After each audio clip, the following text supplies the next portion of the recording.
আজ থেকে বিগত 1.5 বছর যাবৎ যে আমাদের ঢাকা সেন্ট্রাল ইউনিভার্সিটির আন্দোলন, এই আন্দোলনের প্রেক্ষিতে আমরা সাধারণ শিক্ষার্থীরা বারবার আমরা রাজপথে নেমেছি। এক্ষেত্রে দেখা গেছে যে একদিকে আমাদের শিক্ষার্থীদের ভোগান্তি এবং যেই জনদুর্ভোগ, বিশেষ করে জনদুর্ভোগ সৃষ্টি হয় ঢাকা শহর একটা ব্যস্ততম শহর।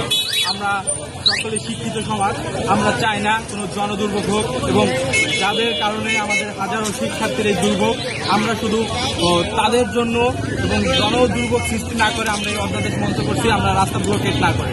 আমাদের এই অধ্যাদেশ মঞ্চ থেকে আমাদের এই পরবর্তী নির্দেশনা অনুযায়ী আমাদের আন্দোলন চলমান থাকে। বিগত এক করে প্রায় 11 বার মন্ত্রণালয় আমাদের আশ্বাস দিয়েছে অধ্যাদেশ আজকে না হয় কালকে না হয় পরশু, এরকম আশ্বাস দিতে দিতে যেই নির্ধারিত রোডম্যাপটা থাকে ডেডলাইনের আগের দিন কি করে মন্ত্রণালয় থেকে আমাদের একটা নোটিশ দিয়ে দেয় যে পরবর্তী মিটিংয়ের মাধ্যমে এটা নিয়ে আমাদের আলোচনা হবে।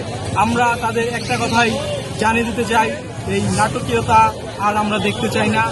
তাই আমরা জনদুর্ভোগ সৃষ্টি না করে আমাদের প্রস্তাবিত ঢাকা সেন্ট্রাল ইউনিভার্সিটির 4টা ক্যাম্পাসে এই অধ্যাদেশ মঞ্চ স্থাপন করছি এবং এই অধ্যাদেশ মঞ্চের মাধ্যমেই আমরা আমাদের এই ঢাকা সেন্ট্রাল ইউনিভার্সিটির যে পরবর্তী আন্দোলন হবে, এই আন্দোলন কিভাবে পরিচালিত হবে এবং কিভাবে আমাদের এই আন্দোলন করে আমরা যে অধ্যাদেশ দাবি আদায় করব, এই রোডম্যাপ ঘোষণা করবে আমাদের এই সেন্ট্রাল ইউনিভার্সিটি অধ্যাদেশ মঞ্চ থেকে।